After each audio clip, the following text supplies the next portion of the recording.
की क्लास में हम स्टार्ट करेंगे CSS। तो CSS से पहले मैं इसको सेव कर देता हूँ एक फ़ाइल को बना के। हमने इसको सेव किया, हमारा वेब नाम का फोल्डर बना हुआ है।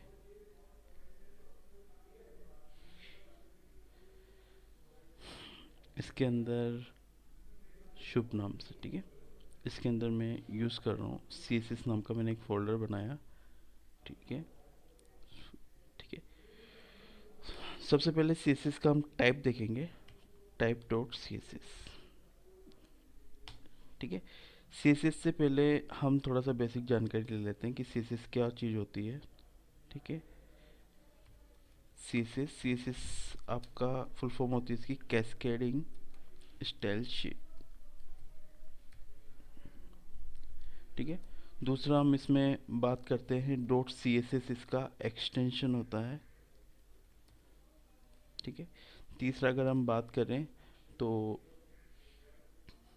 CSS यूज़ करने से आपका कोड जो है वो शॉर्ट हो जाता है।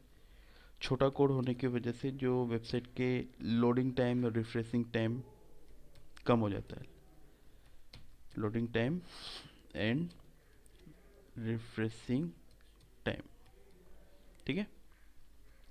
नेक्स्ट चलते हैं हम इसमें, आपका जो टाइप है वो कितने टाइप का होता है CSS। तो फर्स्ट आपका हो जाता है इनलाइन, ठीक है। दूसरा आपका हो जाता है इंटरनल, ठीक है। तीसरा आपका हो जाता है एक्सटर्नल, ठीक है। एक और आप बोल सकते हो, इसको बोला जाता है इंपोर्ट, ठीक है। चार टाइप से हम CSS को देखेंगे किस तरीके से यूज़ होता है। CSS में एक बेसिक फंडा होता है कि CSS वर्क कैसे करता है। तो CSS आपका प्रॉपर्टी और वैल्यूज़ के बिहाफ पर वर्क करता है, प्रॉपर्टी, ठीक है, और वैल्यू, ये इसका सिंटेक्स होता है। प्रॉपर्टी उसके सामने वैल्यू आपको लगानी पड़ेगी, ठीक है। CSS में सेलेक्टर्स होते हैं जो क्लास के साथ साथ हम पढ़ते चलेंगे। सेलेक्टर क्या होते हैं, जैसे कि आपका सेलेक्टर बन गया टैग्स, जितने भी टैग्स होते हैं वो अपने आप में सेलेक्टर होते हैं। आईडी अपने आप में सेलेक्टर होती है, क्लास अपने आप में सेलेक्टर होती है, ठीक है। तो बेसिक टर्म्स में हम सेलेक्टर बोल सकते हैं, इनको अलग अलग तरीके से देखें, ठीक है। ठीक है, इसको भी सेव कर देते हैं हम।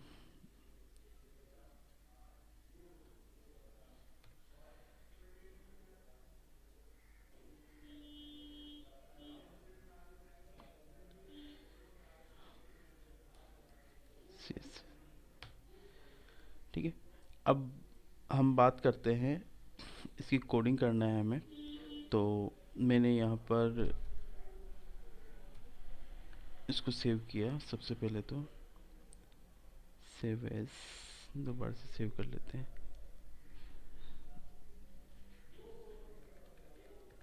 इसमें फर्स्ट प्रोग्राम बना रहे हैं तो मैंने यहाँ पर क्या लिखा, first dot H T M L.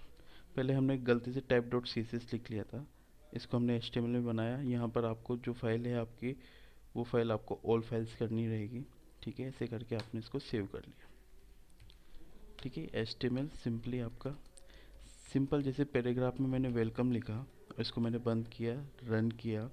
जैसे रन करके हम देखते हैं तो इसके अंदर हम देखेंगे कि हमारा जो आउटपुट है वो सिंपली इस पैराग्राफ में लिखा हुआ डेटा है उसकी तरह शो कर दिया, वेलकम, ठीक है। अब इस वेलकम में मैंने ये स्टाइल सीट लगाई, एक लाइन के अंदर आप लगा रहे हो, एक टैग के अंदर लगा रहे हो, तो ये आपकी क्या हो जाएगी, इनलाइन स्टाइल सीट, ठीक है। तो कलर जैसे आपने रेड यूज़ कर लिया तो यहाँ पर आपका रेड कलर हो जाएगा, दिख रहा है, ठीक है। नेक्स्ट चलते हैं हम इसमें आगे, कि सपोज़ करो मैंने H1 यूज़ किया, H1 में वेलकम यूज़ कर लिया। वेलकम जैसे यूज़ किया, अब इसमें मैं यहाँ पर सिंपली मैंने इसको सेव कर दिया। रन करते हैं, देखते हैं आउटपुट क्या आ रहा है। आउटपुट आपका नॉर्मली ये आ रहा है, ठीक है। ऊपर आप स्टाइल लगा सकते हैं, स्टाइल टाइप टैग CSS।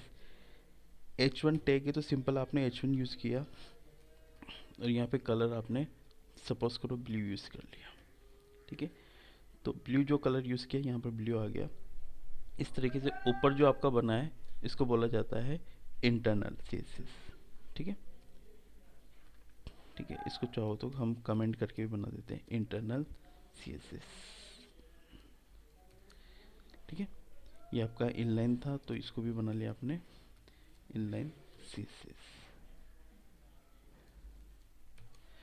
ठीक है, अब चलते हैं नेक्स्ट एक्सटर्नल CSS के लिए। एक्सटर्नल CSS में मैंने वेलकम लिख लिया, सेव किया। H2 आपका क्या होता है, एक्सटर्नल के हिसाब से होता है। इसको कैसे यूज़ करेंगे एक्सटर्नल के हिसाब से, तो एक मैं नई फाइल बनाऊंगा। यहाँ पर H2 को डिफाइन किया मैंने, और यहाँ पर मैंने कलर यूज़ कर लिया, ग्रीन कलर यूज़ कर लिया सपोज करो। ठीक है, और इसको मैंने style.css नाम से सेव कर लिया, style.css। ठीक है, अब जो मैंने यहाँ पर बनाया है, अब H2 को अगर मैं देखूँ तो मेरा कोई आउटपुट ऐसा नहीं दिख रहा कि किसी कलर कॉम्बिनेशन में, जबकि मैंने यहाँ पर क्या दिया है, ग्रीन कलर। अब मैं इसको कैसे कॉल करूँगा, तो कॉल करने का तरीका क्या रहेगा, यहाँ पर हम एक्सटर्नल CSS को कॉल करेंगे। कैसे, ऐसे कॉल करेंगे, link relative style seat type text CSS। अब जो HRE बना हुआ है, HRE में मेरे को क्या करना है, उस फाइल को लगाना है। फाइल का नाम क्या है, style.css। सेव किया, रन करते हैं, आउटपुट देखते हैं। ठीक है, तो यहाँ पर अभी ये नहीं चल रहा, एक बार चेक कर लेते हैं स्पेलिंग। अच्छा ठीक है, देखो स्पेलिंग हमारी क्या बनी हुई है, STLYE। ठीक है, इस वजह से नहीं चाहिए, STLYE। ठीक है, तो जो नेम है वो एग्जैक्ट हमें रखना पड़ेगा। ठीक है, ग्रीन कलर हमें शो कर रहा है यहाँ पे। तो ये क्या हो गया आपका एक्सटर्नल, तो यहाँ हम डाल देते हैं कमेंट एक्सटर्नल CSS। इसको कमेंट कर दिया हमने। ठीक है, अलग अलग तरीके से कमेंट हुआ है यहाँ पर। अगर यहाँ बात करें तो एग्ज़ाम में हमारे कमेंट्स भी पूछ लिए जाते हैं। तो कमेंट्स, ये आपका CSS कमेंट्स इस तरीके से लगता है, HTML कमेंट आपका इस तरीके से लगता है। जो भी डेटा है बीच में यहाँ पर आपका जो बैकवर्ड स्लेस स्टार डेटा, फिर स्टार, और फिर आपका बैकवर्ड स्लेस। यहाँ पर आपका लेस देन सिंबल, फिर एक्सक्लेमेशन सिंबल, डबल डैश, फिर डेटा, फिर डबल डैश, और फिर क्लोजिंग आपका सिंबल यूज़ हो जाता है। ठीक है, तो इसे सिंपल हमने इस तरीके से देखा। ठीक है, अब यहाँ पर अगर हम बात करें कि मेरे को आईडी भी यूज़ करनी, जैसे सेलेक्टर की हमारी बात हुई थी आईडी और क्लास के हिसाब से, तो सपोज करो मैंने S3 यूज़ किया और उसमें आईडी लिख दिया, सेव किया, आईडी लिखा हुआ है। अब ये आईडी लिखा हुआ है, यहाँ पर मैं आईडी बना देता हूँ। आईडी जैसे मैंने माई आईडी जो आईडी बनाई है, इसको कैसे डिफाइन करेंगे, तो आप इसको कहीं भी डिफाइन कर सकते हो, इंटरनल या एक्सटर्नल में। इनलाइन में कभी आईडी डिफाइन नहीं होगी इस तरीके से। ठीक है, या तो इंटरनल या एक्सटर्नल। ठीक है, तो हमने यहाँ पर बना दिया माई आईडी। ठीक है, कलर लाइट पिंक, ये सेव किया, रन किया, देखो लाइट पिंक हमें दिख रहा है। ठीक है, ये तो हो गया आपका आईडी। आईडी हमने यूज़ कर ली। ठीक है, अब हम यूज़ कर रहे हैं, सपोज करो मैं H4 के अंदर यूज़ कर लेता हूँ क्लास। क्लास ये मैंने यूज़ कर लिया, सपोज करो येलो कलर। ठीक है, वेलकम। ठीक है, येलो की बजाय मैं लिख देता हूँ माई क्लास। माई क्लास जो बनाया है, माई क्लास को आप डिफाइन कैसे करोगे, डॉट लगा के। ठीक है, माई क्लास। ठीक है, इसका कलर आपने यहाँ पर आपने लगा दिया, सेव किया। अब अगर आप यहाँ पे देखेंगे तो आपको जो आउटपुट है वो येलो कलर मिल रहा है। देखो दोनों में क्या डिफरेंस, काम दोनों सेम कर रहे हैं, डिफरेंस क्या है ये बहुत समझना ज़रूरी है हमारे लिए। आपका जो आईडी बना है उसमें हैश यूज़ हो रहा है, और आपकी जो क्लास बनी है उसमें डॉट यूज़ हो रहा है। पहली चीज़ तो क्लास आपका डॉट से डिफाइन होता है और आईडी आपकी हैश से डिफाइन होती है।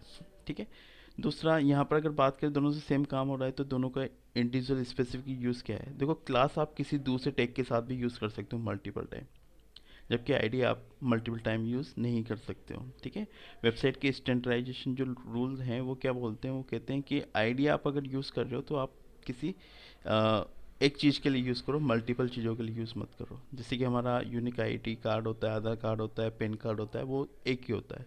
ठीक है, चल ठीक है, तो ये हमारा आईडी क्लास के हिसाब से हमने ये बना लिया। ठीक है। तो देखो सेलेक्टर हमारे तीन तरीके से हमने बनाया है। एक तो हमने टैग के थ्रू बनाया है, जैसे कि हमने अब हमारे नॉर्मली जो स्टार्टिंग में पढ़ा था। ठीक है, दूसरा हमारा आईडी के थ्रू है, तीसरा हमारा क्लास के थ्रू है। ठीक है, ये तीन तरीके से हम इसमें लगा सकते हैं। अच्छा, एक और चीज़ थोड़ा सा देख लेते हैं हम, एडिशनल चीज़ें। सपोज करो मैंने एक और क्लास बना ली, डॉट एल एल नाम से कोई क्लास बना ली। ठीक है, और इसमें मैंने यूज़ कर लिया फ़ॉन्ट की साइज। फ़ॉन्ट साइज मैंने सपोज करो 40 पिक्सल यूज़ कर लिया। अब ये 40 पिक्सल साइज है, क्लास कौन सी ये यूज़ हो रही है, अब मेरे को किसी के अंदर लगाना है। तो आप कैसे यूज़ कर सकते हो, आप स्पेस दे के उस क्लास का नाम दे सकते हो। दो क्लासेस आपको लगानी है तो स्पेस दे के आप यूज़ कर लो। तो इस तरीके से भी आप क्लास को यूज़ कर सकते हो। अब जो आपका डेटा है वो साइज में भी बढ़ा गया। ठीक है, तो इस तरीके से हमने आईडी और क्लास का देखा कि किस तरीके से हम आईडी क्लास बना सकते हैं। ठीक है।